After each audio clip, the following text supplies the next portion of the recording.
Վերադառնալով այն քաղաքը, որտեղ մեծացել է, մի գործարար բախվում է մի անցյալին, որի գոյությունը նույնիսկ չէր պատկերացնում։ McDonald's-ում վատ վերաբերված մի աղջիկ արթնացնում է նրա մեջ երկար մոռացված մի բան՝ պաշտպանելու բնազդը։ Անբարեխիղճ մեղադրանքների ազդեցիկ թշնամիների դեմ կանգնելով, նա մտնում է պայքարի մեջ against սուտի, ուժի ու ագահության։ Եվ առանց գիտակցելու, մեկ կյանք փրկելով, նա վերակառուցում է իր սեփականը։ Տավուշի մարզը կտրող մայրուղին անվերջանալի էր թվում հոկտեմբերյան այդ կեսօրին։ Արամ Տավիթյանը վարում էր իր արծաթագույն սեդանը, պատուհանը կիսաբաց թողած, թույլ տալով, որ Դիլիջանի մերձակայքի տաք քամին ներխուժի մեքենա իր հետ բերի սոճու անտառների խոնավ հողի բույրը։ Նա 43 տարեկան էր, խնամքով կտրված ալեխառ մազերով, շագանակագույն աչքերով, որոնցում հոգնածության վճռականության խառնուրդ կար։ Նա երանից դուրս էր եկել նախորդ առավոտյան, վարելով առանց շտապելու, ինչպես մեկը, ով ժամանակի կարիք ունի մտքերը կարգի բերելու, նախքան անցյալին առերեսվելը։ Դիլիջանը միայն նրա հայրենի քաղաքը չէր։ Դա այն վայրն էր, որտեղ ամեն ինչ սկսվել էր, ինչ-որ առումով, որտեղ ամեն ինչ ավարտվել էր։ Արամը լքել էր այս քաղաքը 20 տարի առաջ, դեռ երիտասարդ, մի ճամպրուկ հագուստով վիրավորանքներով լի սրտով, որը նա երդվել էր այլս երբեք չայցելել։ Բայց կյանքն իր հեգնանքներն ունի։ 3 օր առաջ ստացած հեռախոսազանգը փոխել էր ամեն ինչ։ Կարինե մորաքույրը, ընտանիքի միակ անդամը, ում հետ դեռ ինչ-որ կապ էր պահպանում, զանգահարել էր, հայտնելու, որ ընտանիքի հին տունը վաճառվելու է։ Եթե նա ուզում էր այնտեղից որևէ բան փրկել, սա էր պահը։ Արամը վստահ չէր, թե ինչ էր ակնկալում գտնել այդ տանը։ Գուցե միայն ուրվականներ։ Գուցե ոչինչ։ Բայց ինչ-որ բան նրա ներսում, մի անհանգիստ զգացողություն, որը չէր կարողանում անվանել, ասում էր, որ պետք է վերադառնա։ Պետք է փակի այդ շրջափուլը։ Եվ այսպես նա հայտնվեց M4 մայրուղու վրա, հեռվում դիտելով լեռները, զգալով, թե ինչպես է սիրտը սեղմվում յուրաքանչյուր կիլոմետրի հետ, որը նրան մոտեցնում էր այն քաղաքին, որը երդվել էր մոռանալ։ Վառելիքի սլաքը պահեստայինի վրա էր, երբ նա տեսավ մի ցուցանակ, որը ցույց էր տալիս բենզալցակայան 2 կիլոմետր հեռավորության վրա։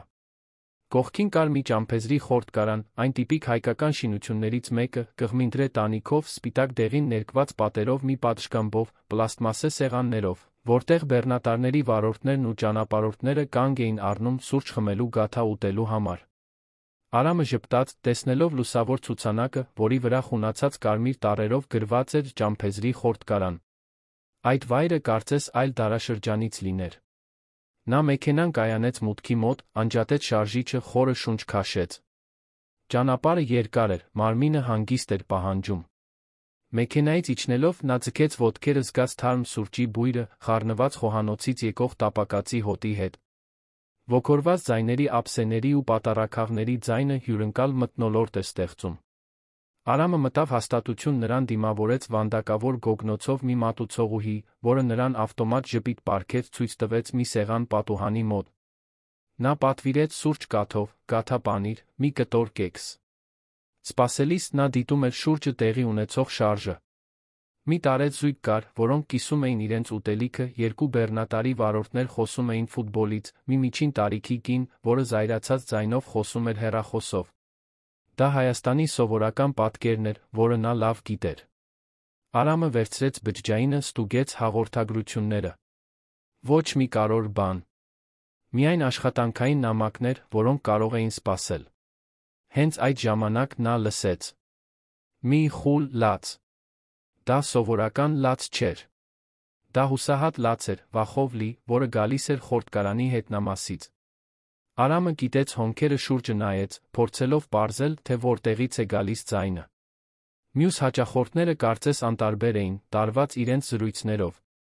Բայց նա չէր կարող անտեսել։ Այդ լացը նրա ներսում մի խորը բանի էր դիպչում, մի բան, որը նա նախընտրում էր թաղված պահել։ Նա վեր կացավ սեղանից, քայլեց դեպի միջանցքը, որը տանում էր դեպի զուգարաններ։ Լացը յուրաքանչյուր քայլի հետ ավելի հստակ էր դառնում։ Դա մանկական, փխրուն ձայն էր, որն օգնություն էր խնդրում այնպես, որ Արամի սիրտը սեղմվեց։ Նա արագացրեց քայլերը, անկյունը թեքվելով, տեսավ կանանց զուգարանի կիսաբաց դուռը։ Հենց այդ ժամանակ նա լսեց մեկ այլ ձայն։ Կնոջ ձայն, կոպիտ, զայրույթով լի։ Դու կսովորես ինձ հնազանդվել, ապերախտ լակոտ։ Իմաստ չունի լաց լինելը։ Այստեղ քեզ ոչ ոք չի փրկի։ Արամը զգաց, թե ինչպես սառեց արյունը երակներում։ Առանց երկու անգամ մտածելու նա հրեց զուգարանի դուռը բախվեց մի տեսարանի, որը երբեք չէր մոռանա։ Սառը կերամիկական հատակին մինչ 7 տարեկան մի աղջնակ գծկվել էր պատին, բարակ ձեռքերով պաշտպանելով դեմքը։ Նա հագել էր մաշված, բծավոր իր փոքրիկ մարմնի համար չափազանց մեծ զգեստ։ Նրա շագանակագույն մազերը խճճված էին ու կեղտոտ։ Եվ նրա վերում մի թիկնեղ կին կարճ շիկահեր ներկված մազերով ուժգին բռնել էր երեխայիթը, մատները խրելով նուրբ մաշկի մեջ։ Ինչ է կատարվում այստեղ։ Արամի ձայնը հնչեց հաստատուն, բայց լի մի հրատապությամբ, որը նույնիսկ ինքը չէր սպասում։ Կինը կտրուկ շրջվեց, բաց թողնելով աղջկան, որն անմիջապես ավելի գծկվեց, դողալով։ Կինը, որը հագել էր խորտկարանի համազգեստ, մարտահրավեր նետող հայացքով կզակը վեր բարձրացրեց։ Սա քո գործը չէ։ Սա իմ նրա հարցն է։ Արամը մի քայլ առաջ արեց, փակելով ելքը։ Երբ խոսքը վերաբերում է երեխայի նկատմամբ դաժան վերաբերմունքին, դա ցանկացած պարկեշտ մարդու գործն է։ Դուրս եք այստեղից։ Հիմա։ Կինը վարանեց, բայց Արամի հայացքում ինչ-որ բան ստիպեց նրան նահանջել։ Նա փնթփնթալով դուրս եկավ զուգարանից, տնտնտալով մի բան այն մարդկանց մասին, ովքեր խառնվում են ուրիշի գործերին։ Արամը դանդաղ ծնկի իջավ, հեռավորություն պահպանելով աղջնակից, որը դեռ դողում էր, նայում էր նրան լայն բացված աչքերով, լի արցունքներով ու սարսափով։ Հեյ, փոքրիկ։ Ամեն ինչ լավ է հիմա։ Ոչ ոք քեզ չի վնասի։ Դու ապահով ես։ Աղջիկը չպատասխանեց։ Պարզապես շարունակում էր գծկված մնալ, նրան դիտելով այն անվստահությամբ, որը կարող է ունենալ միայն նա, ով չափազանց շատ է տառապել։ Արամը սրտում սեղմոց զգաց։ Նա ճանաչում էր այդ հայացքը։ Չափազանց լավ էր ճանաչում։ Անունդ ինչ է։ Նրա ձայնը դուրս եկավ այնքան ցածր շշուկով, որ Արամը ստիպված էր կռանալ լսելու համար։ Անահիտ։ Արամը ժպտաց, փորձելով վստահություն ներշնչել։ Անահիտ։ Ինչ գեղեցիկ անուն է։ Հաճելի է, Անահիտ։ Իմ անունը Արամ է։ Վնասվել ես։ Կարող եմ օգնել քեզ վեր կենալ։ Աղջիկը դանդաղ գլխով արեց, դեռ լիովին չվստահելով։ Բայց նրա ձայնի մեջ, նրա կեցվածքի մեջ ինչ-որ բան ստիպեց նրան ընդունել մեկնած ձեռքը։ Արամը զգուշորեն օգնեց նրան ոտքի կանգնել, նկատելով նրա թերի վրայի կապտուկները, հագուստի վրա կուտակված կեղտը օրերով չլվացվելու հոտը։ Նրա սիրտը կտոր-կտոր եղավ։ Երբ նրանք դուրս եկան զուգարանից, խորտկարանում իրարանցում էր։ Անահիտին վատ վերաբերվող կինը գոռգոռում էր վաճառասեղանի մոտ, շրջապատված այլ աշխատակիցներով մի քանի հետաքրքրասեր հաճախորդներով։ Տեսնելով Արամին աղջկա հետ, նա մեղադրական մատը թափահարեց։ Այս աղջիկը իմ պատասխանատվության տակ է։ Նա իրավունք չունի նրան տանելու։ Նա փախել է տնից գող է։ Տեսնես ինչ է ուզում նրանից անել, ով գիտի ինչ։ Մեղադրանքն այնքան անհեթեթ ու ստոր էր, որ Արամը զայրույթ զգաց։ Բայց նախքան նա կհասցներ պատասխանել, մի երիտասարդ աշխատակից, 20 տարեկան մի նիհար տղա, առաջ եկավ։ Դա ճիշտ չէ, տիկին Ջաննա։ Ես այս աղջկան շատ անգամ եմ տեսել այստեղ։ Միշտ քաղցած, միշտ վախեցած։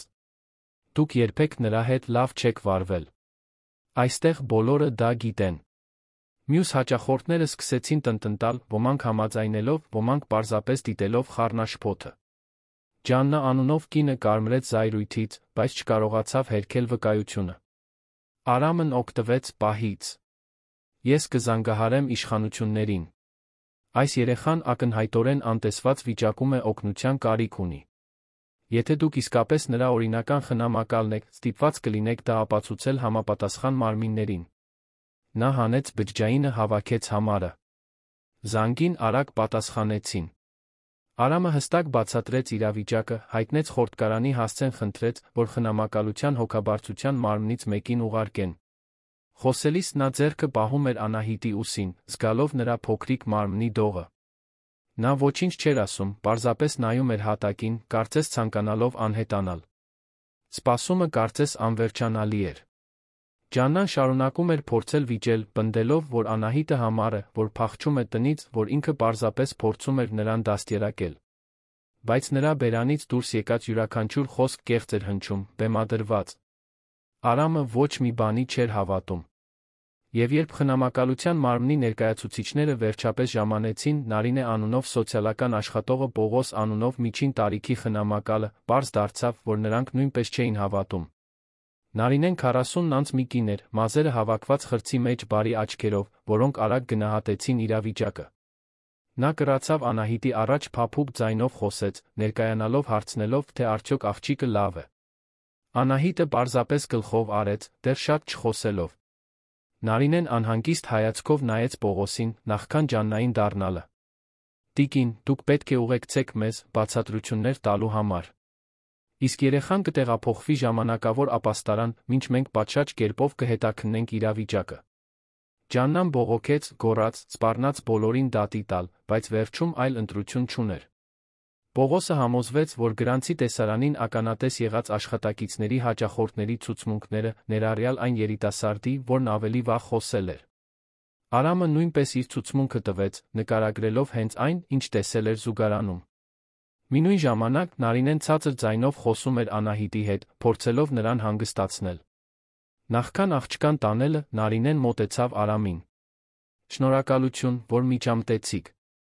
Շատերը դա չէին անի։ Դուք այս երեխային փրկեցիք շատ ավելի վատ բանից։ Արամը պարզապես գլխով արեց, անկարող խոսելու։ Նա դիտում էր, թե ինչպես է Նարինեն զգուշորեն Անահիտին տանում դեպի խնամակալության մարմնի ֆուրգոնը։ Նախքան մտնելը, աղջիկը շրջվեց նայեց նրան։ Դա արագ հայացք էր, բայց լի մի բանով, որը Արամը չկարողացավ վերծանել։ Վա… Երախտագիտություն…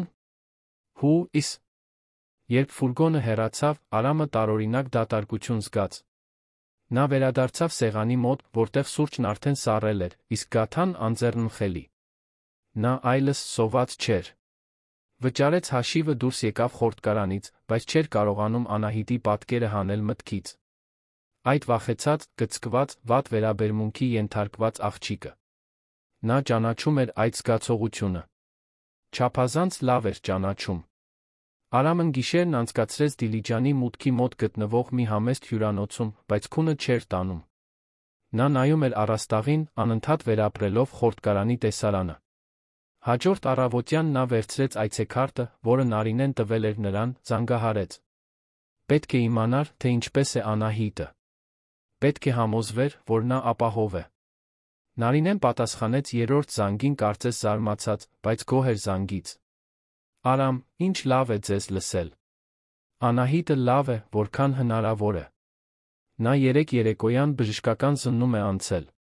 Թերսնված է, խիստ անտեսման հստակ նշաններով, բայց ոչ մի բան, որը չի կարող շտկվել պատշաճ խնամքով։ Մենք հետաքննում ենք նրա իրավիճակը։ Կինն Ջաննան պնդում է, որ օրինական խնամակալ է, բայց մենք ստուգում ենք փաստաթղթերը։ Ինչ որ բան այն չէ։ Արամը սրտում սեղմոց զգաց։ Կարող եմ նրան այցելել։ Ապաստարանում։ Ես ուղղակի ուզում էի համոզվել, որ նա լավ է։ Գծի մյուս կողմում դադար եղավ։ Հետո Նարինեն պատասխանեց ավելի մեղմ տոնով։ Սովորաբար մենք թույլ չենք տալիս այցելություններ մարդկանց, ովքեր ընտանիքի անդամ կամ օրինական պատասխանատու չեն։ Բայց դուք եք նրան այդ իրավիճակից հանել։ Թույլ տվեք խոսեմ այստեղի համակարգողի հետ։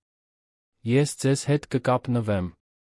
Արամը շնորհակալություն հայտնեց, անջատեց հեռախոսը։ Նա անհանգիստ օր անցկացրեց, անկարող որևէ բանի վրա կենտրոնանալու։ Գնաց ընտանիքի հին տունը, հավաքեց մի քանի արկ լուսանկարներով, փաստաթղթերով, որոնք Կարինե մորաքույրը առանձնացրել էր, բայց միտքը այլ տեղ էր։ Երեկոյան հեռախոսը զանգեց։ Նարինեն էր։ Կարող եք գալ վաղը առավոտյան, ժամը 10-ին։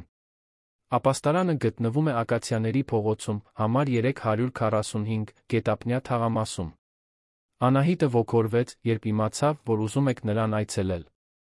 Արամը զգաց, թե ինչպես ինչ-որ բան շարժվեց իր կրծքում։ Մի բան, որը վաղուց չէր զգացել։ Հաջորդ առավոտյան նա ճիշտ ժամանակին հասավ ապաստարան։ Դա միահարկ, ընդարձակ շինություն էր, ներկված բաց դեղին, արջում այգիով, որտեղ մի քանի երեխաներ խաղում էին խնամակալների հսկողության ներքո։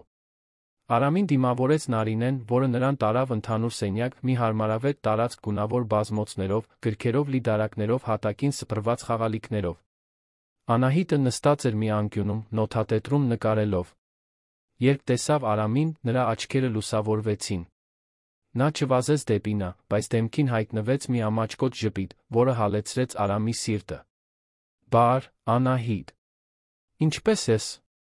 Աղջիկը դանդաղ վեր կացավ մոտեցավ, դեռ այն զգուշավորությամբ, որը բնորոշ է լիովին չվստահող մարդուն, բայց ավելի քիչ վախով, քան առաջ։ Ավելի լավ եմ։ Լողացել եմ։ Կերել եմ։ Այստեղ ուրիշ երեխաներ կան։ Արամը ժպտաց։ Ինչ լավ է։ Դու արժանի ես լավ խնամքի։ Նրանք մի քանի րոպե խոսեցին։ Անահիտը քիչ էր խոսում, բայց Արամին հաջողվեց նրանից մի քանի ժպիտ կորզել։ Երբ հեռանում էր, խոստացավ վերադառնալ։ Եվ վերադարձավ։ Հաջորդ օրը։ Եվ մյուս օրը։ Եվ մյուս։ Ամեն այցելության հետ Անահիտը մի փոքր ավելի քիչ փակ էր դառնում, մի փոքր ավելի բաց։ Եվ Արամը զգում էր, թե ինչպես է ինչ-որ բան աճում իր ներսում։ Մի կապ, որը նա չէր սպասում։ Այդ աղջկան ամեն ինչից բոլորից պաշտպանելու ցանկություն։ Հենց այդ այցելություններից մեկի ժամանակ Նարինեն նրան առանձին զրույցի կանչեց։ Նրանք նստեցին մի առանձին սենյակում, նրա արտահայտությունը լուրջ էր։ Արամ, ես պետք է քեզ մի քանի բան պատմեմ։ Մենք ավելի շատ տեղեկություններ ենք ստացել Անահիտի մասին։ Նա զգալի գումարի ժառանգորդ է։ Նրա հայրը մահացել է աշխատանքային դժբախտ պատահարի հետանքով մոտ 2 տարի առաջ։ Նա կտակ է թողել, որում ամեն ինչ թողնվել է նրան։ Բայց կա մի տարօրինակ կետ։ Եթե Անահիտը չպահանջի ժառանգությունը մինչ 18 տարեկան դառնալը կամ եթե նրա հետ ինչ-որ բան պատահի, գումարը կնվիրաբերվի բարեգործական հաստատության։ Եվ գուշակիր, թե որ հաստատությունն է նշված։ Արամը գիտեց հոնքերը։ Որը։ Նարինեն հոգոց հանեց։ Այս ապաստարանը։ Սուրբ Լույս ապաստանը։ Անահիտի հայրը այստեղի գլխավոր ֆինանսավորողներից մեկն էր։ Եվ դու, Արամ, դու այս վայրի ներկայիս վարչական տնօրենն ու բարերարն ես։ Գոնե այդպես է նշված քաղաքապետարանի թարմացված գրանցումներում։ Արամը գունատվեց։ Նա ստանձնել էր ապաստարանի կառավարումը ընդամենը 6 ամիս առաջ, որպես բարեգործական նախագծի մաս, որը ղեկավարում էր Երանից հեռակա կարգով։ Նա երբեք այնտեղ ոտք չէր դրել մինչ այդ շաբաթ։ Ես չգիտեի։ Գաղափար չունեի, որ այստեղ ժառանգորդ երեխա կա։ Նարինե, երդվում եմ, երբ ես տեսա Անահիտին այն խորտկարանում, գաղափար չունեի, թե ով է նա։ Ես գիտեմ, Արամ։ Ես հավատում եմ քեզ։ Բայց սա դեռ ամենը չէ։ Ջաննան, Անահիտին վատ վերաբերվող կինը, նշանակվել է ժամանակավոր խնամակալ մի փաստաբանի կողմից, որը ներկայացնում է Մհեր Անդրեասյան անունով մի գործարարի։ Նա տարածաշրջանում մի քանի ֆրանշիզաների սեփականատեր է, ներառյալ այն խորտկարանը, որտեղ դու գտար Անահիտին։ Մենք հետաքննում ենք, բայց թվում է, թե Ջաննան, Մհերը շահագրգռված են Անահիտի ժառանգությամբ։ Եվ հիմա, երբ դու հայտնվեցիր, կարող ես վստահ լինել, որ կփորձեն նա քեզ վարկաբեկել։ Արամը զգաց իրավիճակի ծանրությունը։ Նա պատահաբար էր մտել այդ խորտկարանը։ Բնազդով էր օգնել երեխային։ Բայց հիմա նա հայտնվել էր շատ ավելի մեծ բանի մեջ։ Եվ նա գիտեր, սրտի խորքում, որ չէր կարող պարզապես հեռանալ։ Չէր կարող լքել Անահիտին։ Ոչ այս ամենից հետո։ Նարինե, ես նրա ժառանգությունը չեմ ուզում։ Ոչ էլ ապաստարանին է դա պետք։ Այն, ինչ ես ուզում եմ, այն է, որ այս աղջիկը ապահով երջանիկ լինի։ Ինչ պետք է անեմ։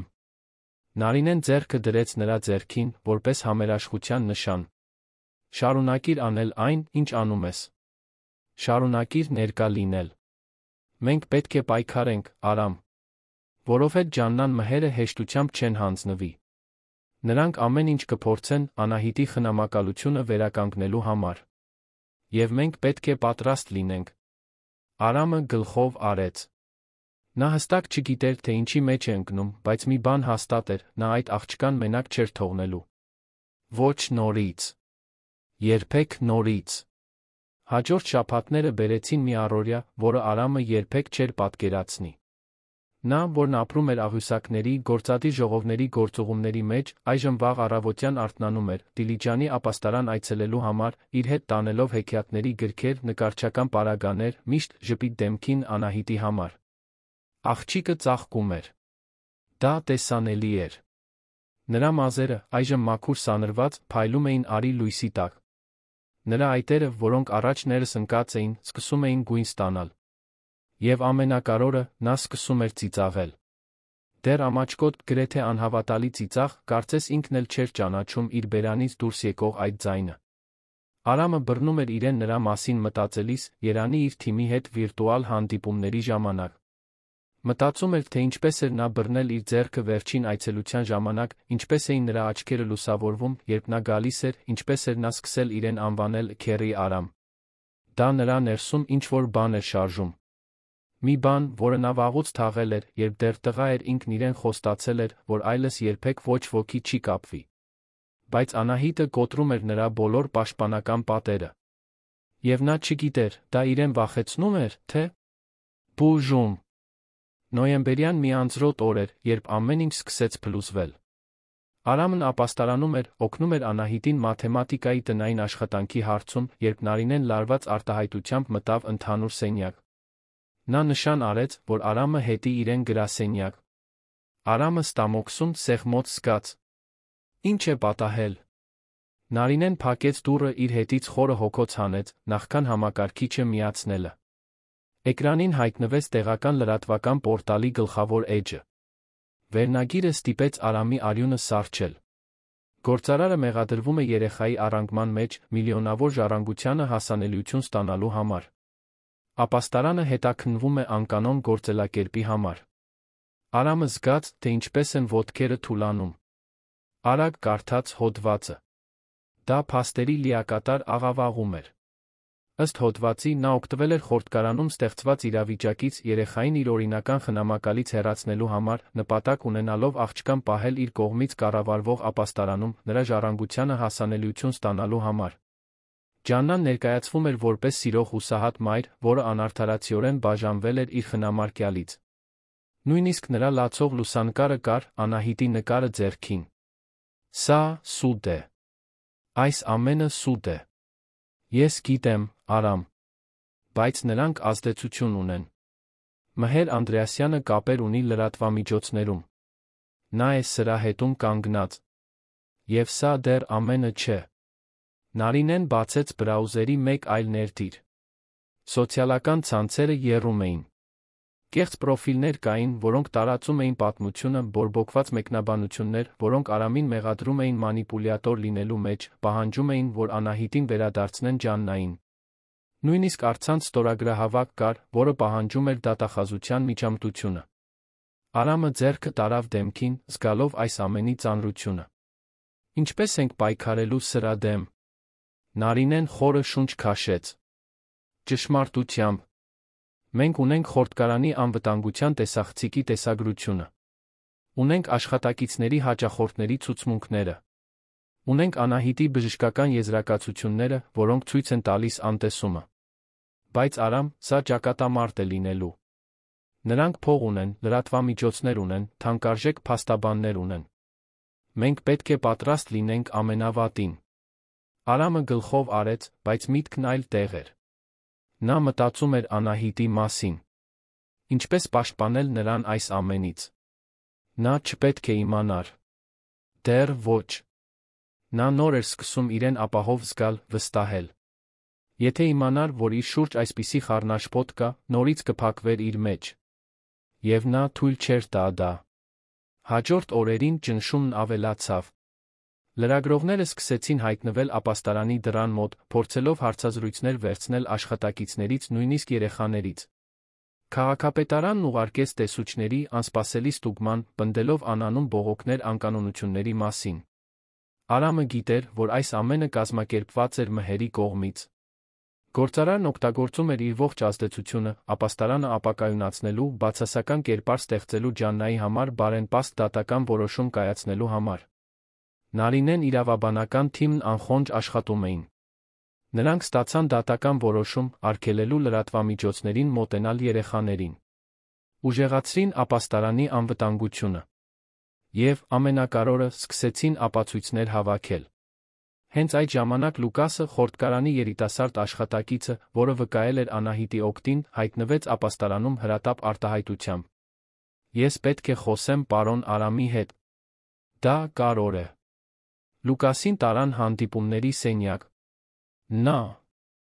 նյարդայնացած էր, քրտնում էր, անընդհատ կողքերն էր նայում, կարծես վախենում էր, որ իրեն հետում են։ Նստեց գրպանից, հանեց մի ֆլեշ կրիչ։ Ես 2 տարի աշխատում էի խորտկարանում։ Միշտ գիտեի, որ ինչ-որ բան այն չէր տիկին Ջաննայի, այդ աղջկա հետ վարվելակերպում։ Բայց ոչ ոք ոչինչ չէր անում։ Բոլորը վախենում էին կորցնել իրենց աշխատանքը։ Երբ դուք գործը հանձնեցիք խնամակալության մարմնին, ինձ աշխատանքից հեռացրին։ Ասացին, որ շատ եմ խոսել։ Բայց հեռանալուց առաջ ես կարողացա պատճենել անվտանգության տեսախցիկի ձայնագրությունները։ Բնօրինակը ջնջվել է ընկերության կողմից։ Բայց ես պատճենն ունեմ այստեղ։ Արամը զգաց, թե ինչպես է սիրտը արագանում։ Դու ունես այն օրվա ձայնագրությունը, երբ ես գտա Անահիտին։ Լուկասը գլխով արեց։ Ունեմ։ Եվ ոչ միայն այդ օրվանը։ Ես ունեմ նա այլ օրերի ձայնագրություններ։ Օրեր, երբ տիկին Ջաննան վատ էր վերաբերվում աղջկան, երբ կարծում էր, թե ոչ ոք չի տեսնում։ Օրեր, երբ պարոն Մհերը հայտնվում էր այնտեղ առանձին խոսում նրա հետ։ Նրանք ամեն ինչ վաղուց էին պլանավորում։ Դա ոսկի էր։ Դա այն ապացույցն էր, որի կարիքը նրանք ունեին։ Նարինեն անմիջապես կապվեց իրավաբանական թիմի հետ։ Ֆլեշ կրիչը կնքվեց, ուղարկվեց տեխնիկական փորձաքննության, նյութի իսկությունը երաշխավորելու համար։ Մինույն ժամանակ Արամը շնորհակալություն հայտնեց Լուկասին, առաջարկելով օգնություն նոր աշխատանք գտնելու հարցում։ Տղան ընդունեց, թեթացած, ասելով, որ ճիշտ բան է արել։ Բայց Մհերն ու Ջաննան ձեռքերը ծալած չէին նստել։ Եթե Արամն ապացույցներ ուներ, նրանք այլ զենքեր ունեին։ Դեկտեմբերյան մի առավոտ, երբ Դիլիջանում շոկն արդեն սկսում էր ուժեղանալ, մի կին հայտնվեց ապաստարանում, ներկայանալով որպես Կլարա Սահակյան, ժամանակավոր խնամակալ, որին ուղարկել էր քաղաքապետարանը, տարեվերջյան տոների պահանջարկի աճի հետ կապված օգնելու համար։ Նա ուներ բոլոր անհրաժեշտ փաստաթղթերը, անթերի երաշխավորագրեր, վարակիչ համակրանք։ Նարինեն, ծանրաբեռնված աշխատանքով, առանց կասկածելու ընդունեց օգնությունը։ Կլարան 30 անց մի կին էր, նիհար, երկար շիկահեր մազերով, միշտ պատրաստ ժպիտով։ Նա արագ ինտեգրվեց ապաստարանի առօրյային, օգնում էր սննդի հարցում, կազմակերպում էր միջոցառումներ, ամենակարևորը, մտերմանում էր երեխաների հետ։ Եվ Անահիտի աղջիկը, որը դեռ զուսպ էր մեծահասակների մեծամասնության հետ, կարծես հավանեց Կլարային։ Կինը ուշադիր էր, համբերատար, միշտ գովում էր Անահիտի նկարները, միշտ անկեղծ հետաքրքրությամբ լսում նրա պատմությունները։ Արամը, որն ամեն օր այցելում էր ապաստարան, նկատեց մտերմությունը, բայց անհանգստանալու պատճառ չտեսավ։ Ի վերջո, Անահիտը պետք է շփվեր, պետք է կապեր հաստատեր այլ մարդկանց հետ, բացի իրենից։ Այն, ինչ Արամը չգիտեր, այն էր, որ Կլարան առաքելություն ուներ։ Նրան վարձել էր Մհերը, ապաստարան ներթափանցելու Անահիտի մտքում կասկածի սերմեր ցանելու համար։ Եվ նա լավ էր իր գործում։ Ամեն ինչ սկսվեց փոքրիկ զրույցներից։ Կլարան հարցնում էր Անահիտի կյանքի մասին, մինչ ապաստարան գալը։ Ինչ էր նա հիշում հորից։ Ջաննայի մասին։ Եվ երբ Անահիտը նշում էր, որ չի սիրում Ջաննային, որ վախենում է նրանից, Կլարան նրբորեն սկսում էր մեկ այլ պատմություն ներկայացնել։ Գիտես, Անահիտ, երբեմն մեծահասակներն անում են բաներ, որոնք վատ են թվում, բայց դա այն պատճառով է, որ նրանք անհանգստանում են։ Գուցե Քերի Ջաննան պարզապես փորձում էր քեզ պաշտպանել իր ձով։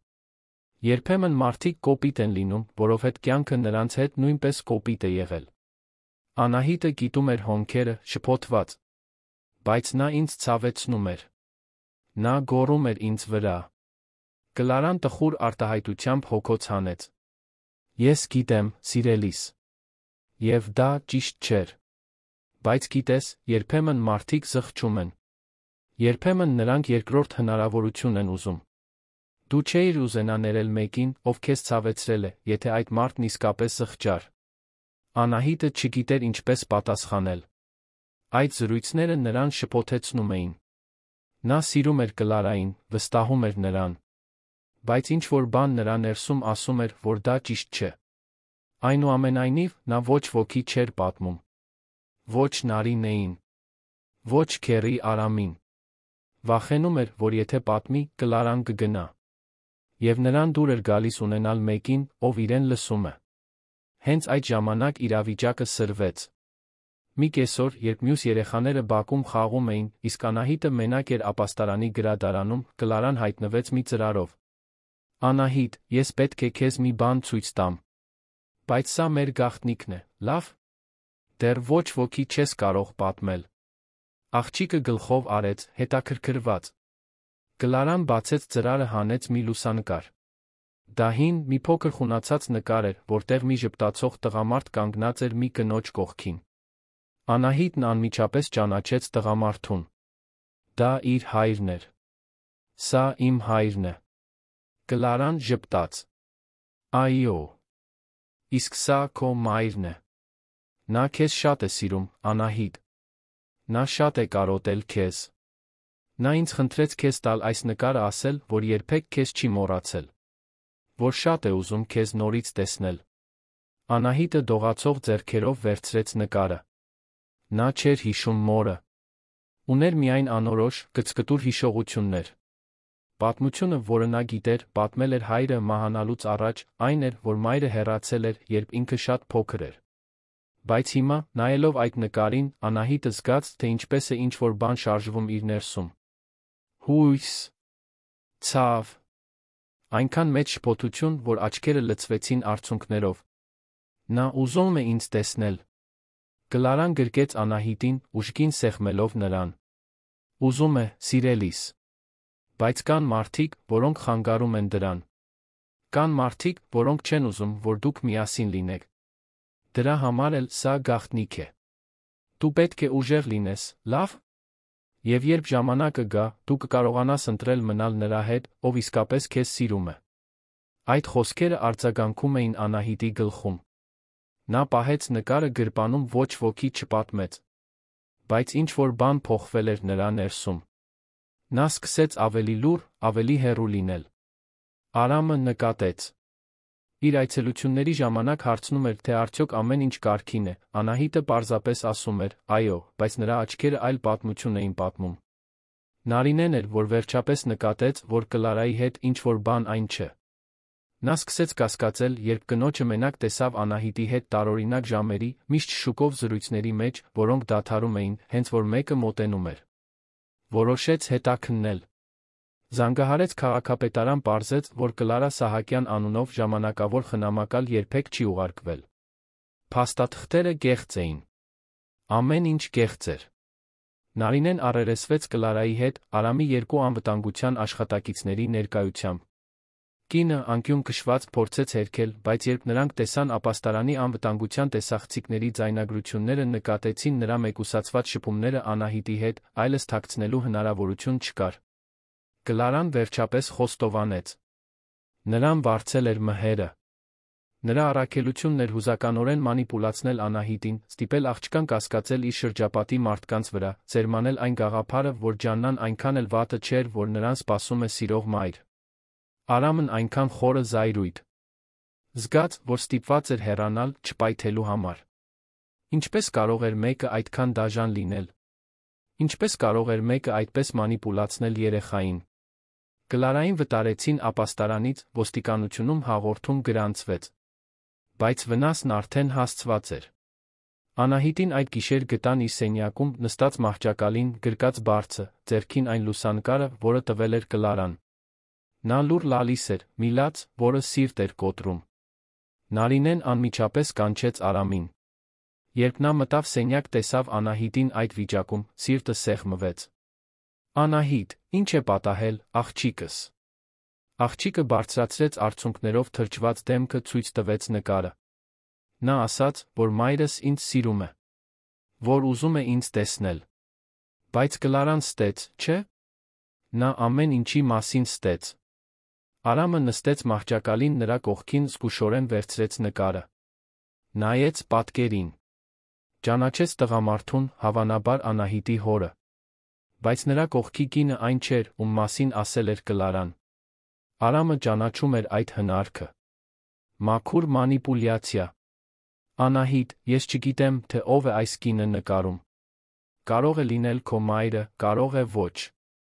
Բայց ես մի բան գիտեմ։ Կարող չէ, թե ով է քեզ սիրում կամ չի սիրում դրսում։ Կարևորն այն է, որ այստեղ, հիմա, դու ապահով ես։ Դու ունես մարդիկ, որոնք իսկապես հոգ են տանում քո մասին։ Որոնք չեն ուզում քեզ օգտագործել։ Որոնք միայն ուզում են քեզ երջանիկ տեսնել։ Հասկանում ես դա։ Անահիտը հեկեկաց, բայց գլխով արեց։ Քերի Արամ, ես վախենում եմ։ Վախենում եմ, որ ինձ հետ կտանեն։ Վախենում եմ, որ այս ամենը կվերջանա։ Արամը աղջկան գրկեց։ Զգաց նրա փոքրիկ մարմնի դողը հենց այնտեղ երդվեց, որ ամեն ինչ կանի նրան պաշտպանելու համար։ Ես թույլ չեմ տա, որ որևէ մեկը քեզ տանի, Անահիտ։ Ես խոստանում եմ։ Ինչ էլ պատահի, ես կպայքարեմ քեզ համար։ Դու մենակ չես։ Այլս երբեք մենակ չես լինի։ Նրանք այդպես մնացին երկար ժամանակ։ Արամը գրկել էր Անահիտին, նա Արամին։ Եվ այդ պահին նրանց միջ ինչ-որ բան ամրապնդվեց։ Դա միայն պաշտպանություն չէր։ Միայն պատասխանատվություն չէր։ Դա ավելի խորն էր։ Դա ընտանիք էր։ Հաջորդ օրերին Արամը կրկնապատկեց իր ջանքերը։ Վարձեց լավագույն փաստաբաններին, որոնց կարող էր գտնել։ Հանդիպեց ապաստարանի իրավաբանական թիմի հետ, մշակեց ամուր ռազմավարություն։ Լուկասի ձայնագրությունները հաստատվեցին, ճանաչվեցին օրինական։ Անահիտի բժշկական եզրակացությունները վերանայվեցին, ընդլայնվեցին։ Վկայություններ հավաքվեցին։ Ամեն ինչ պատրաստվում էր մոտալուտ դատական նիստի համար։ Բայց մհերը նույնպես պատրաստվում էր։ Նա վարձել էր ազդեցիկ փաստաբանների, քաղաքական կապեր ունեցող մարդկանց, ովքեր գիտեին խաղի կանոնները։ Լրատվամիջոցները շարունակում էին բաժանված լինել։ Կային նրանք, ովքեր աջակցում էին Արամին, ովքեր նրան տեսնում էին որպես երեխային փրկած հերոս։ Բայց կային նրանք, ովքեր հավատում էին Ջաննայի պատմությանը, ովքեր նրան տեսնում էին որպես պատեհապաշտ։ Սոցիալական ցանցերը մարտադաշտ էին։ Եվ այս ամենի մեջ Անահիտը պարզապես փորձում էր երեխա լինել։ Նա վերադարձավ դպրոց ապաստարանի ներսում, մասնակցեց ամանորի միջոցառումներին, ընկերացավ այլ երեխաների հետ։ Բայց ամեն անգամ, երբ Արամը գալիս էր նրան այցելելու, նա վազում էր դեպի նա կառչում, կարծես վախենում էր, որ նա կանհետանա։ Եվ Արամը միշտ այնտեղ էր։ Միշտ ներկա։ Միշտ հաստատուն։ Մի երեկո նիստից մի քանի օր առաջ Արամն ապաստարանի գրասենյակում փաստաթղթեր էր վերանայում, երբ Նարինեն մտավ լուրջ արտահայտությամբ։ Մենք պետք է խոսենք։ Նա նայեց նրան, հոգնած։ Էլի։ Խնդիրներ։ Նարինեն նստեց նրա դիմաց։ Ոչ այնքան։ Բայց ես պետք է քեզ մի բան հարցնեմ, Արամ։ Դու իսկապես ինչ ես ուզում։ Դու ուզում ես պաշտպանել Անահիտին, թե՞ ուզում ես նրան որդեգրել։ Հարցը անակնկալի բերեց Արամին։ Նա բացեց բերանը պատասխանելու, բայց բառերը դուրս չեկան։ Նարինեն շարունակեց. Որովհետև մի բան է պայքարել նրա ժամանակավոր խնամակալության համար, երաշխավորել, որ նա մնա ապաստարանում, մինչ ամեն ինչ լուծվի։ Մեկ այլ բան է պարտավորվել լինել նրա հայրը։ Ընդմիշտ։ Եվ դու պետք է վստահ լինես, թե ինչ ես ուզում, նախքան այդ դատարան մտնելը։ Որովհետև Անահիտն արդեն կապվել է քեզ հետ։ Եթե դու հետո հեռանաս, դու նրան կկործանես։ Արամը զգաց այդ խոսքերի ծանրությունը։ Նա մտածել էր այդ մասին։ Իսկապես քննարկել էր, թե ինչ կնշանակեր որդեգրել Անահիտին։ Հայր լինել։ Նա, որն ամբողջ կյանքն անցկացրել էր խուսափելով հուզական պարտավորություններից, որը պատեր էր կառուցել սրտի շուրջ, այժմ առերեսվում էր դրանք բոլորը քանդելու հնարավորության հետ։ Ես չգիտեմ, Նարինե։ Ես միայն գիտեմ, որ հիմա չեմ կարող պատկերացնել իմ կյանքն առանց նրա։ Ես գիտեմ, որ դա խենթություն է հնչում։ Ընդամենը մի քանի շաբաթ է անցել։ Բայց կարծես նա միշտ իմ մի մասն է եղել։ Կարծես ես նրան սպասել եմ ամբողջ կյանքում, առանց իմանալու։ Նարինեն ժպտաց, աչքերում արցունքներ։ Ուրեմն դու արդեն գիտես պատասխանը, Արամ։ Դու պարզապես պետք է խիզախություն ունենաս խոստովանելու այն։ Այդ գիշեր Արամը չկարողացավ քնել։ Նայում էր հյուրանոցի սենյակի առաստաղին, մտածելով այն ամենի մասին, ինչ պատահել էր։ Մտածելով Անահիտի մասին։ Մտածելով իր մասին։ Եվ հասկացավ, որ Նարինեն ճիշտ էր։ Նա արդեն գիտեր պատասխանը։ Միշտ գիտեր։ Այն պահից, երբ տեսավ այդ աղջկան կծկված զուգարանի հատակին, լացող, վախեցած, նա գիտեր։ Նա կպաշտպաներ նրան։ Նա կսիրեր նրան։ Նա կլիներ այն հայրը, որին նա արժանի էր։ Եվ ոչ մի հարուստ գործարար, ոչ մի կեղծ խնամակալ, ոչ մի զրպարտչական արշավ չէր փոխի դա։ Հունվար ամիսը բերեց Դիլիջանին բնորոշ ուժեղ շոքը, մի լարվածություն, որը կարծես ծանրացել էր օդում։ Դատական նիստը նշանակված էր ամսվա երկրորդ շաբաթվա համար, Արամի համար ամեն օրը մի հավերժություն էր թվում։ Նա կայացրել էր մի որոշում, որը կփոխեր իր կյանքը ընդմիշտ, այժմ պետք է երաշխավորեր, որ ամեն ինչ ճիշտ ընթանա։ Խոսքը միայն դատական պայքարում հաղթելու մասին չէր։ Խոսքը Անահիտին պաշտպանելու մասին էր։ Խոսքը նրա արժանի ընտանիքը դառնալու մասին էր։ Փաստաբանների թիմն անխոնջ աշխատում էր։ Դոկտոր Մարիամ Կարապետյանը, երեխայի դեռահասի իրավունքի ոլորտում մասնագիտացած փաստաբանը, անձամբ էր ստանձնել գործը։ Նա 40 անց մի կին էր, մուգ մազերը հավաքված էլեգանտ խրձի մեջ, աչքեր, որոնք միաժամանակ վճռականություն կարեկցանք էին արտահայտում։ Արամի հետ իր առաջին հանդիպմանը նա ուղիղ խոսեց. «Արամ, եկեք անկեղծ լինենք։ Այս գործը բարդ է։ Մենք ունենք մեր օգտին խոսող տարրեր, բայց մյուս կողմն ունի ազդեցություն ռեսուրսներ։ Մհեր Անդրեասյանը հզոր գործարար է, քաղաքական կապերով։ Ջաննան, չնայած ամեն ինչին, դեռս օրինականորեն Անահիտի խնամակալն է։ Մենք պետք է ապացուցենք ոչ միայն, որ եղել է անտեսում բռնություն, այլ որ դուք լավագույն տարբերակն եք այս երեխայի խնամակալության համար։ Պատրաստ եք դրան»։ Արամը չվարանեց։ «Պատրաստ եմ։ Կանեմ այն, ինչ անհրաժեշտ է»։ Մարիամը ժպտաց, գոհ պատասխանից։ «Ուրեմն եկեք աշխատենք։ Նախ, պետք է կազմակերպենք մեր ունեցած բոլոր ապացույցները։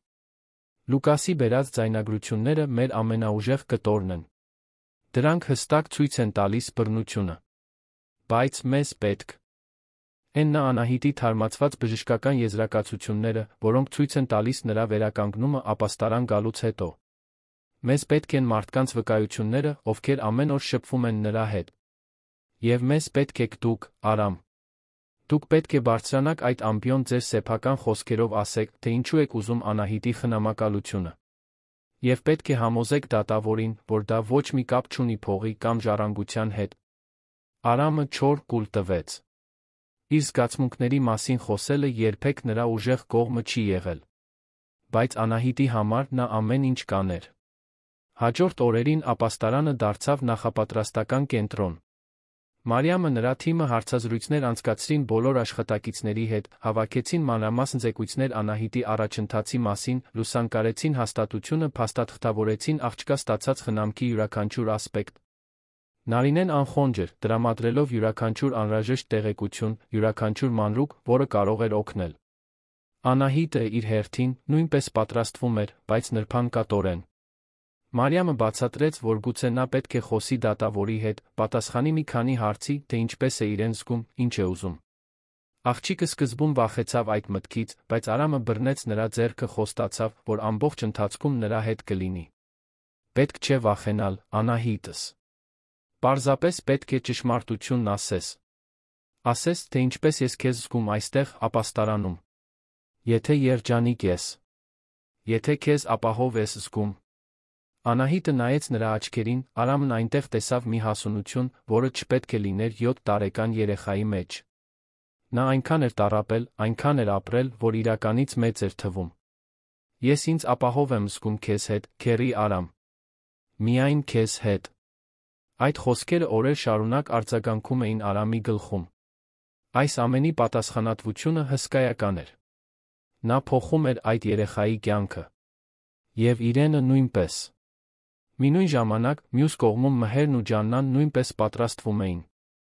Նրանք վարձել էին իրենց ագրեսիվ մարտավարությամբ հայտնի իրավաբանական գրասենյակ։ Գլխավոր փաստաբանը Հրայր Լոնյան անունով մի մարդ էր, որը հայտնի էր անհնարին գործերում հաղթելով, օգտագործելով օրենսդրական բացեր կասկածելի ռազմավարություններ։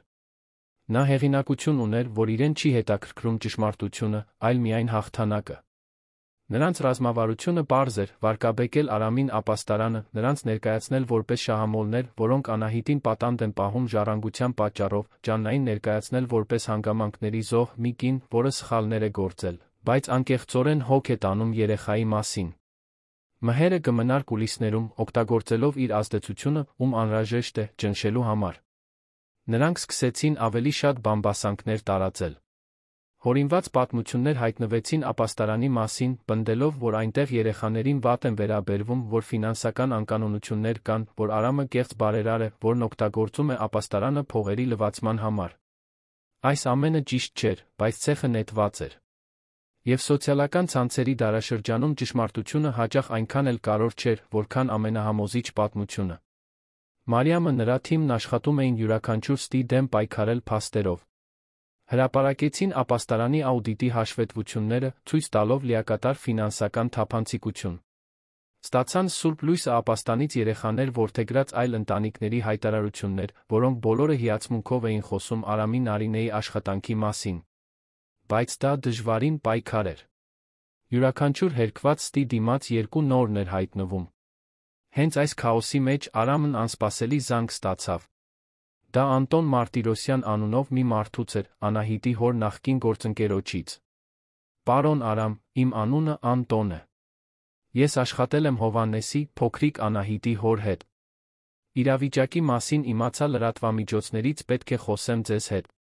Ես տեղեկություններ ունեմ, որոնք կարող են օգնել։ Արամն անմիջապես հանդիպում նշանակեց։ Անտոնը 50 անց մի մարդ էր, ալեխառ մազերով, պարզ, բայց ազնիվ տեսքով։ Նրանք հանդիպեցին Դիլիջանի կենտրոնում գտնվող մի համեստ սրճարանում։ Անտոնը սուրճ պատվիրեց, անմիջապես անցավ գործին։ Հովհաննեսն իմ ընկերն էր, պարոն Արամ։ Լավ, աշխատասեր մարդ։ Երբ նա մահացավ այդ դժբախտ պատահարի հետանքով, դա ողբերգություն էր։ Բայց այն, ինչ շատերը չգիտեն, այն է, որ մահանալուց առաջ Հովհաննեսն անհանգստացած էր Անահիտի համար։ Նա պարզել էր, որ այն խնամակալը, որին նշանակել էր իր աղջկա համար, եթե իր հետ ինչ-որ բան պատահեր, ճնշման տակ էր Մհեր Անդրեասյանի կողմից։ Հովհաննեսն ինձ դա պատմեց դժբախտ պատահարից մի քանի օր առաջ։ Նա ասաց, որ պատրաստվում է փոխել կտակը, երաշխավորել, որ Անահիտը պաշտպանված լինի, որ գումարն օգտագործվի միայն նրա բարօրության համար։ Բայց չհասցրեց։ Արամը զգաց, թե ինչպես է սիրտը արագանում։ Դուք ապացույցներ ունեք դրա համար։ Որ է բան, որը կարող է օգտագործվել դատարանում։ Անտոնը գրպանից հանեց մի դեղնած ծրար։ Ունեմ։ Հովհաննեսն ինձ նամակ էր գրել, գրանցելով իր անհանգստությունները։ Նա խնդրեց, որ պահեմ, եթե իր հետ ինչ-որ բան պատահի։ Այն ժամանակ մտածեցի, որ դա պարանոյա է, բայց հիմա տեսնում եմ, որ նա ճիշտ էր անհանգստանալիս։ Այս նամակն ապացուցում է, որ Հովհաննեսը չէր վստահում Մհերին, որ նա գիտեր, որ գործարարը աչք ունի Անահիտի ժառանգության վրա։ Արամը դողացող ձեռքերով վերցրեց նամակը։ Այն ձեռագիր էր, հստակ անհանգստացած մարդու ձեռագրով։ Հովհաննեսը նկարագրում էր իր կասկածները Մհերի վերաբերյալ, թե ինչպես էր գործարարը սկսել հաճախել այն խորտկարանը, որտեղ աշխատում էր Ջաննան, տարօրինակ զրույցների մասին, որոնք լսել էր։ Դա անուղղակի, բայց հզոր ապացույց էր։ Անտոն, դուք պատրաստ եք վկայություն տալ դատարանում։ Այս նամակը որպես ապացույց հանձնել։ Անտոնը հաստատակամորեն գլխով արեց։ Պատրաստ եմ։ Հովհաննեսն իմ ընկերն էր։ Եվ ես նրան խոստացել էի, որ կհոգամ Անահիտի մասին, եթե ինչ-որ բան պատահի։ Չկարողացա դա անել ուղղակիորեն, բայց կարող եմ անել հիմա։ Օգնելով ձեզ պաշտպանել նրան։ Դա շրջադարձային պահ էր։ Մարիամը հիացած էր, երբ Արամը ցույց տվեց նամակը։ Դա հենց այն տեսակի ապացույցն էր, որի կարիքը նրանք ունեին ապացուցելու համար, որ Մհերը սկզբից այդ կասկածելի դրդապատճառներ ուներ, որ այս ամենը ոչ թե սովորական խնամակալության վեճ էր, այլ Անահիտի ժառանգությունը վերահսկելու փորձ։ Օրերն արագ էին անցնում։ Ապաստարանի լարվածությունը շոշափելի էր։ Երեխաները զգում էին, որ ինչ-որ կարևոր բան է տեղի ունենում, նույնիսկ առանց լիովին հասկանալու։ Անահիտն ավելի քան երբեք առջաց էր Արամից։ Նա հաճախակի մղձավանջներ էր տեսնում, արթնանում էր գիշերվա կեսին լացելով, նրան կանչելով։ Արամը սկսեց քնել ապաստարանում, հյուրասենյակում, որպեսզի մոտ լինի, եթե նա իր կարիքն ունենա։ Մի գիշեր, նիստից 3 օր առաջ, Անահիտը հայտնվեց նրա սենյակի դռան մոտ։ Նա գիշերազգեստով էր, վերմակը բռնել էր կարծես Վահան լիներ։ Արամն արթուն էր, փաստաթղթեր էր վերանայում, բայց ամեն ինչ թողեց, տեսնելով նրան։ Անահիտս, ինչ եղավ։ Նորից մղձավանջ։ Տես Սար։ Նա գլխով արեց մտավ սենյակ, նստելով մահճակալի եզրին։ Քերի Արամ, ես վախենում եմ։ Վախենում եմ, որ ինձ քեզանից կտանեն։ Արամը նստեց նրա կողքին, ձեռքը գցեց նրա փոքրիկ ուսերին։ Ես գիտեմ, որ դու վախենում ես։ Բայց ես խոստացել եմ, որ կպայքարեմ քեզ համար։ Եվ ես կկատարեմ այդ խոստումը։ Անահիտը նայեց նրան իր մեծ ու տխուր աչքերով։ Բայց եթե դատավորը քեզ չհավատա, եթե նա ասի, որ ես պետք է վերադառնամ Քերի Ջաննայի մոտ։ Արամը սիրտը սեղմվեց։ Նա չէր կարող խոստանալ, որ դա չի պատահի։ Չէր կարող ստել նրան։ Բայց կարող էր հույս տալ։ Անահիտս, ես կանեմ ամեն ինչ, ինչ իմ ուժերի սահմաններում է։ Ես դատավորին ցույց կտամ ճշմարտությունը։ Ցույց կտամ, որ դու այստեղ ավելի լավ ես, որ երջանիկ ես, որ քեզ խնամում են։ Եվ ցույց կտամ, որ ես քեզ սիրում եմ։ Որովհետև ես քեզ սիրում եմ, Անահիտ։ Կարծես դու իմ աղջիկը լինես։ Դա առաջին անգամն էր, որ նա դա բարձրաձայն ասաց։ Եվ ասելով հասկացավ, թե որքան ճիշտ էր դա։ Նա սիրում էր այդ աղջկան։ Սիրում էր մի ուժգնությամբ, որի մասին նույնիսկ չգիտեր, որ ունակ է զգալու։ Անահիտը սկսեց լաց լինել, բայց դա տխրության լաց չէր։ Դա թեթացման ուրախության, վերջապես այն գտնելու լաց էր, ինչ միշտ փնտրել էր։ Նա նետվեց Արամի գիրկը ուժգին գրկեց նրան։ Ես էլ եմ քեզ սիրում, Քերի Արամ։ Դու լավագույն բանն ես, որ երբե պատահել է ինձ հետ։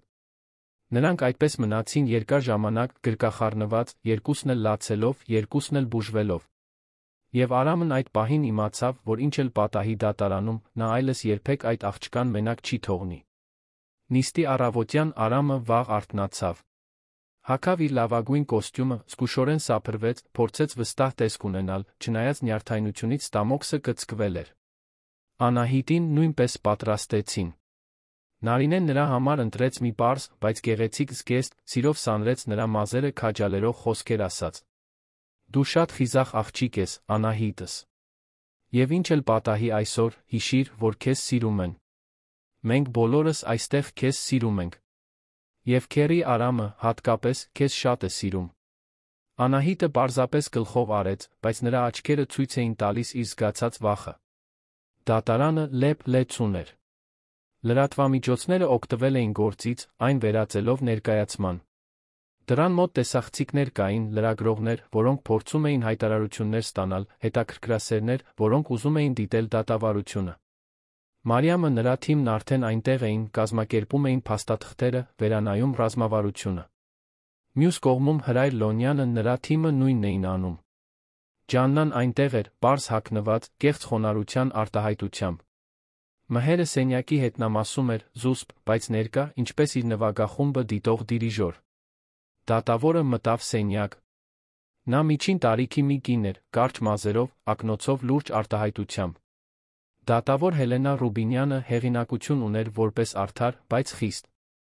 Նա թույլ չէր տալիս, որ արտաքին ճնշումները ազդեն իր վրա, միշտ առաջնային էր համարում երեխայի բարօրությունը։ Արամը հույս ուներ, որ այդ հեղինակությունը ճիշտ էր։ Նիստը սկսվեց։ Հրայր Լոնյանն առաջինը խոսեց, ներկայացնելով Ջաննայի տարբերակը։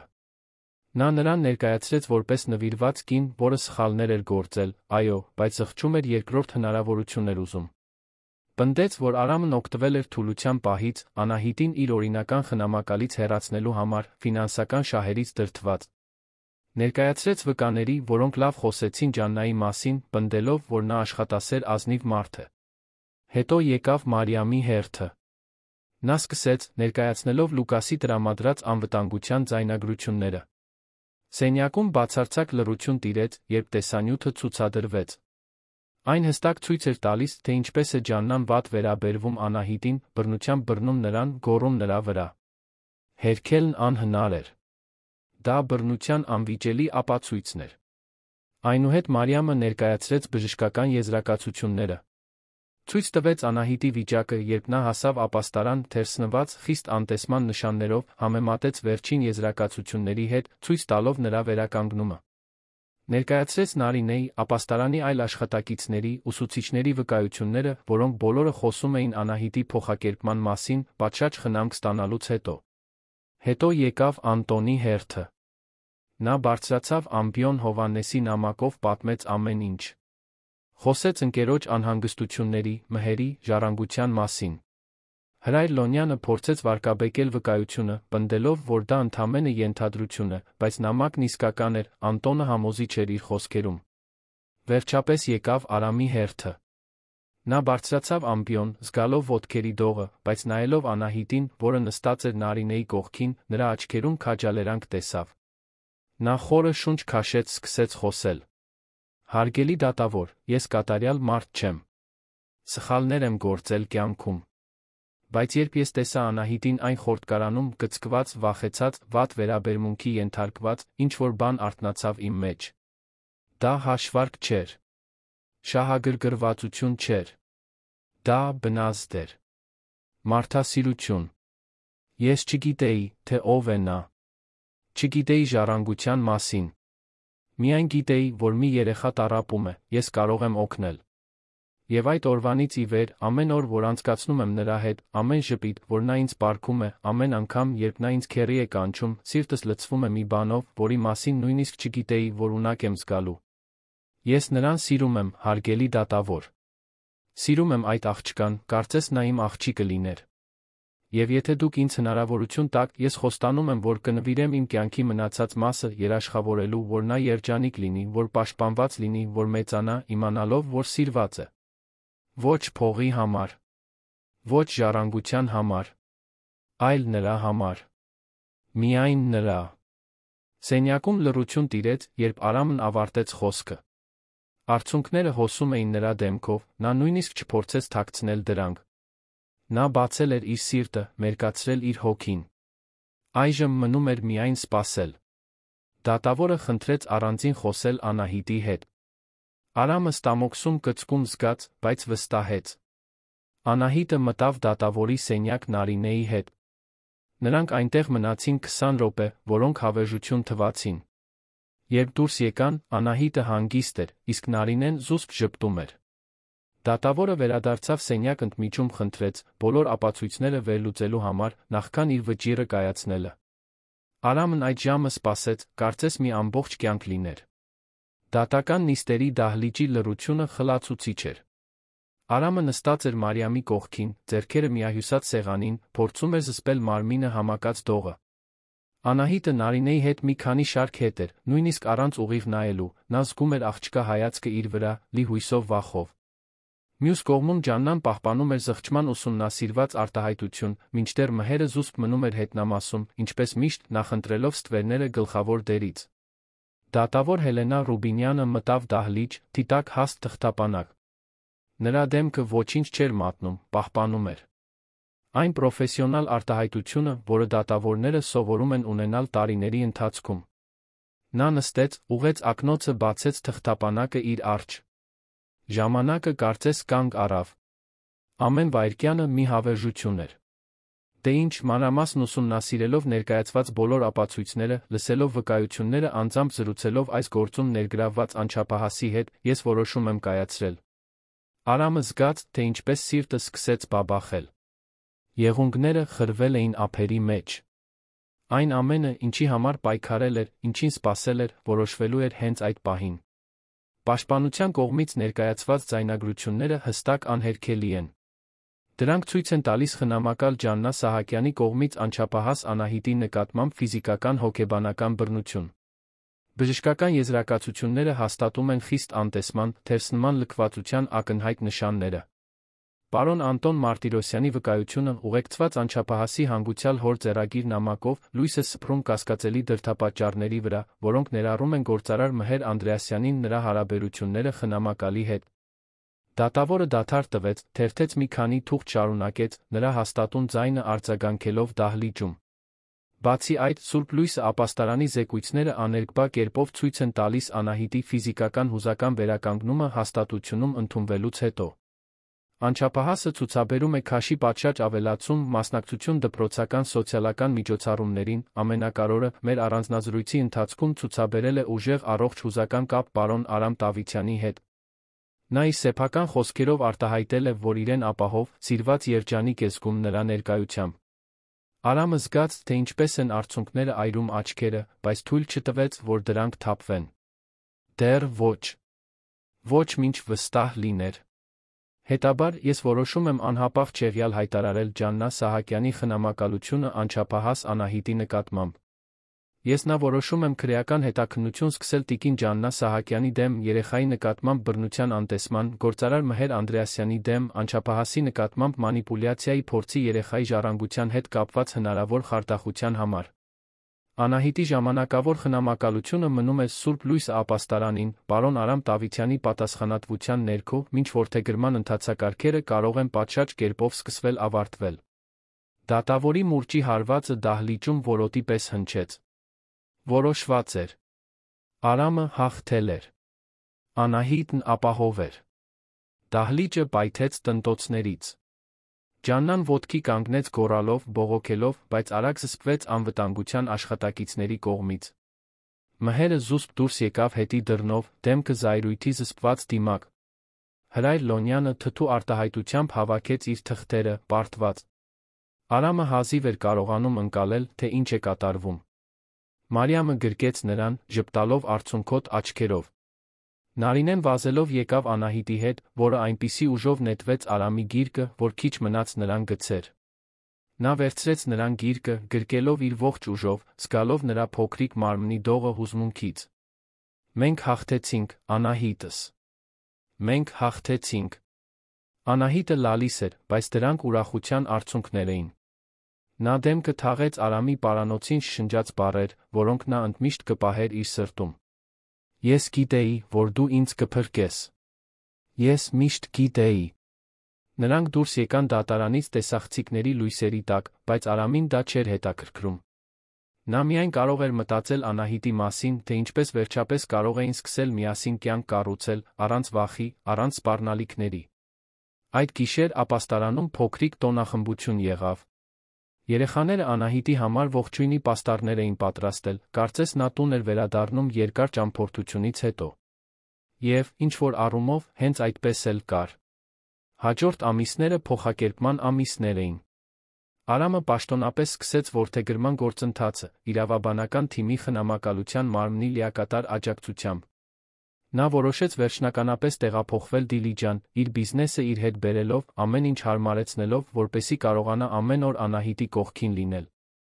Նա հարմարավետ տուն վարձեց Գետափնյա թաղամասում, ապաստարանի մոտ, սկսեց այն պատրաստել, երբ որդեգրումը վերջնականացվի կարողանա Անահիտին իր հետ ապրելու տանել։ Անահիտը իր հերթին ծաղկեց այնպես, ինչպես ոչ ոք չէր կարող կանխատեսել։ Նա, որ լուռ ու փակ էր, սկսեց բացվել։ Խորը ընկերություն արեց ապաստարանի այլ երեխաների հետ։ Դպրոցում նրա գնահատականները զգալիորեն բարելավվեցին։ Նա հայտնաբերեց ընթերցանության հանդեպ սերը, ժամերով անցկացնելով ապաստարանի գրադարանում, կլանելով արկածային ֆանտաստիկ գրքեր։ Նա տաղանդ հայտնաբերեց նկարչության մեջ, ստեղծելով գունագեղ նկարներ, որոնք զարդարում էին նրա սենյակի պատերը։ Բայց ամենակարևորը ժպիտն էր։ Անահիտն այժմ ժպտում էր։ Իսկական ժպիտ, որը լուսավորում էր նրա ամբողջ դեմքը ստիպում աչքերին փայլել։ Եվ ամեն անգամ, երբ Արամը տեսնում էր այդ ժպիտը, զգում էր, որ բոլոր տառապանքները, ամբողջ պայքարը արժեր դրան։ Մինույն ժամանակ, Մհերի Ջաննայի համար հետանքները ծանր էին։ Հետաքննությունը բացահայտեց կոռուպցիայի մանիպուլյացիայի մի ցանց, որը շատ ավելի հեռու էր գնում, քան Անահիտի գործը։ Մհերն օգտագործել էր իր ընկերությունները տարբեր անօրինական սխեմաների համար, Անահիտի ժառանգությունը վերահսկելու փորձը ընդամենը այսբերգի գագաթն էր։ Նա կորցրեց իր ֆրանշիզաները, իր հեղինակությունը մեղադրվեց բազմաթիվ հանցագործությունների մեջ։ Ջաննան դատապարտվեց բռնության անտեսման, ինչպես նա Մհերի սխեմային մասնակցության համար։ Երկուսն էլ կպատժվեին իրենց արարքների համար։ Լրատվամիջոցները, որոնք առաջ բաժանված էին, այժմ լիովին անցել էին Արամի Անահիտի կողմը։ Հաղորդումները ցույց էին տալիս աղջկա փոխակերպումը, Սուրբ Լույսը ապաստարանի օրինակելի աշխատանքը մի մարդու սիրո պատմությունը, որը հրաժարվեց ամեն ինչից երեխային փրկելու համար։ Արամին դուր չէր գալիս ուշադրությունը, բայց հասկանում էր, որ դա կարող է օգնել նմանատիպ իրավիճակներում գտնվող այլ երեխաների։ Այսպիսով նա հարցազրույցներ էր տալիս, պատմում իր պատմությունը միշտ Անահիտի հետ, երբ նա իրեն հարմարավետ էր զգում։ Հենց այդ հարցազրույցներից մեկի ժամանակ Անահիտը զարմացրեց բոլորին։ Լրագրողը հարցրեց, թե ինչպես է նա իրեն զգում հիմա, այն ամենից հետո, ինչի միջով անցել է։ Անահիտը, որը ընդամենը 7 տարեկան էր, բայց տարիքից շատ ավելի իմաստուն, պատասխանեց հուզիչ պարզությամբ. Ես ինձ տանն եմ զգում։ Կյանքումս առաջին անգամ ես ինձ տանն եմ զգում։ Արամը ստիպված էր մի քանի րոպեով դուրս գալ սենյակից դրանից հետո։ Հուզմունքը չափազանց մեծ էր։ Նա, որն իր կյանքի մեծ մասը փախել էր զգացմունքներից, պատեր կառուցել սրտի շուրջ, այժմ լիովին խոցելի էր։ Եվ դա ազատագրող էր։ Ամիսներն անցան վերածվեցին եղանակների։ Ամառը տեղի տվեց աշնանը, որը իր հերթին տեղի տվեց Դիլիջանի մեղմ ձմռանը։ Եվ վերջապես, հունիսյան մի անձրոտ օր, Արամը ստացավ այն զանգը, որը կփոխեր ամեն ինչ։ Որդեգրումը հաստատվել էր։ Անահիտն այժմ օրինականորեն նրա աղջիկն էր։ Անահիտ Դավթյան։ Անունը կատարյալ էր հնչում։ Պաշտոնականացման արարողությունը պարզ էր, բայց լի հուզմունքով։ Այն տեղի ունեցավ նույն դատարանում, որտեղ ամիսներ առաջ մղվել էր դատական պայքարը։ Բայց այժմ հակամարտություն չկար։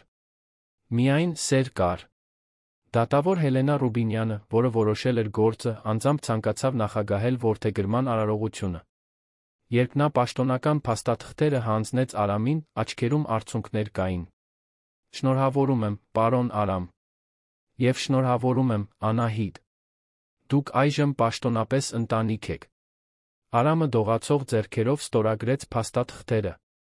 Անահիտը, նրա կողքին, չէր կարողանում դադարել ժպտալ։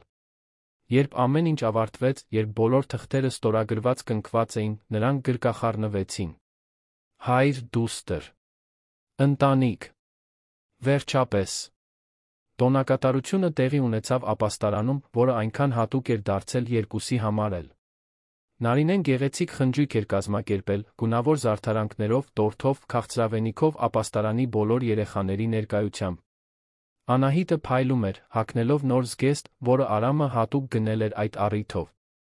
Նա պարեց, խաղաց, ծիծաղեց, մի պահ, բարձրացավ մի փոքրիկ ինքնաշեն բեմ երգեց։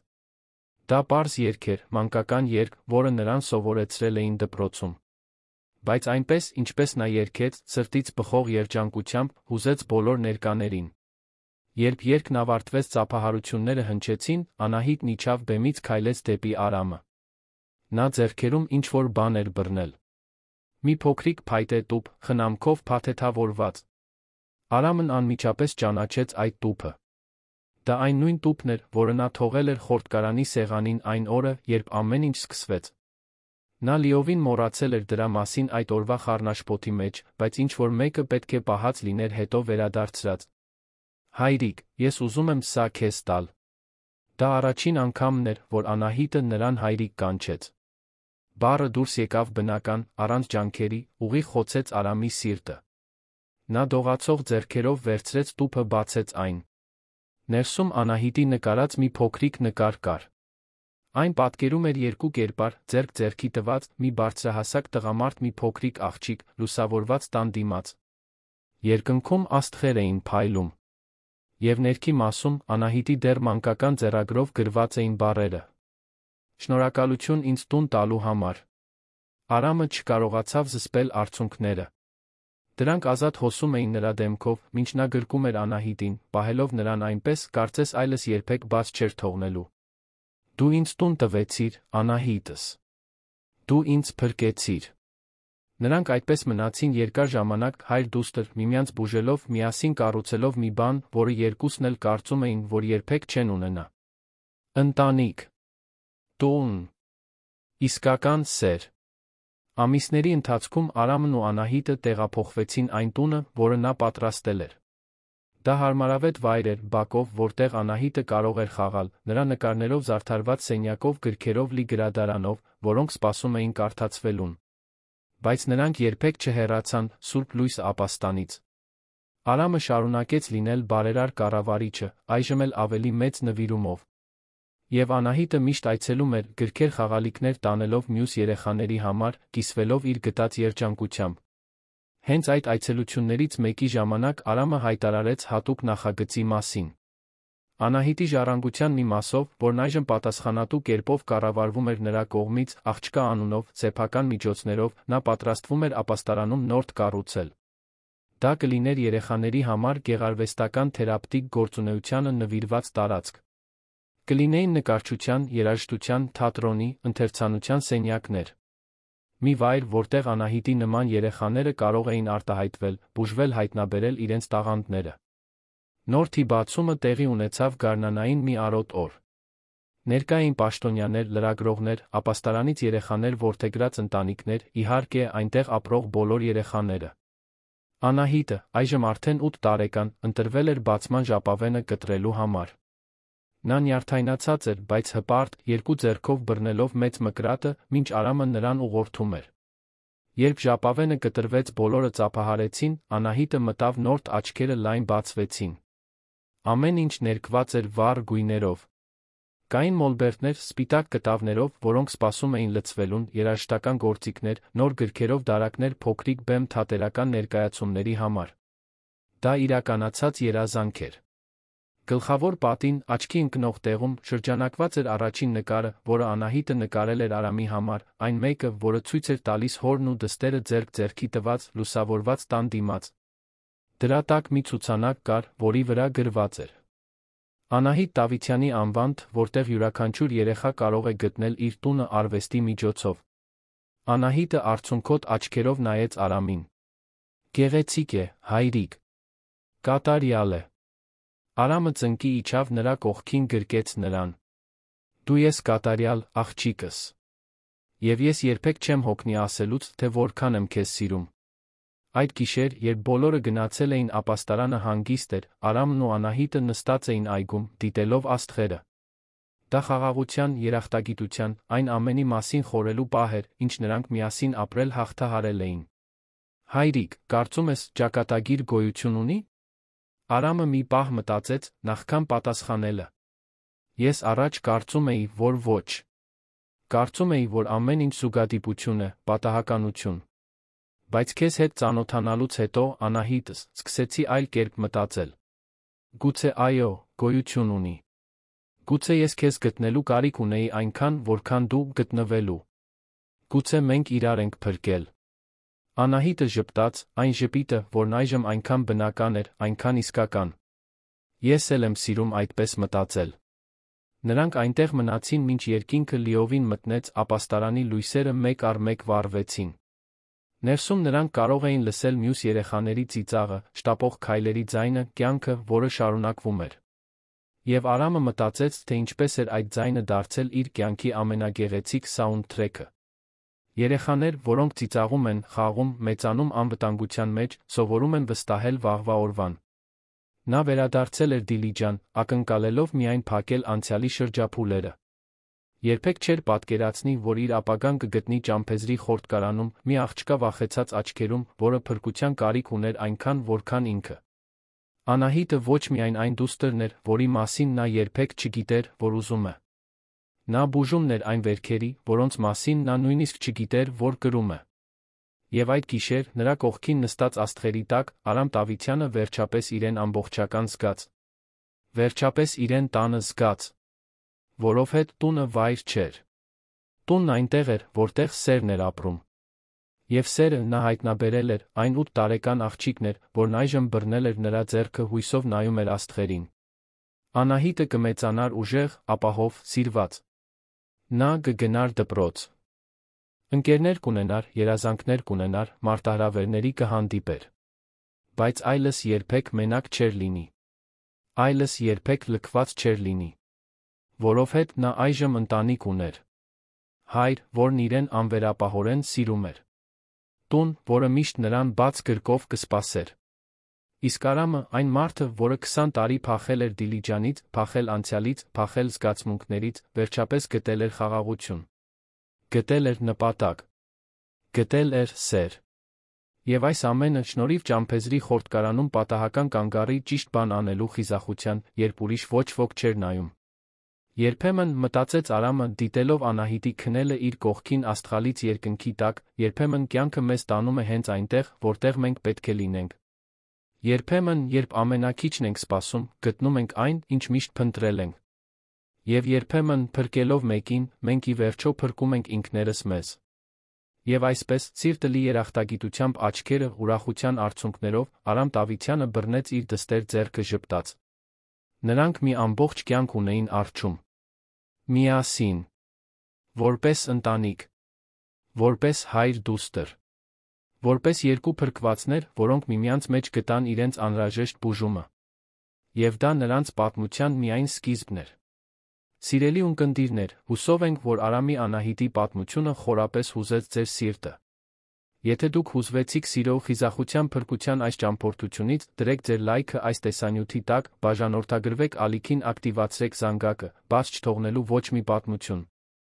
Մեկնաբանություններում պատմեք, թե որ պահն է ձեզ ամենաշատը տպավորել, ինչ եք զգացել, հետելով այսքան գեղեցիկ փոխակերպմանը մի մարդու միջ, որը փնտրում էր փակել անցյալի շրջափուլերը, մի աղջկա, որը տան կարիք ուներ։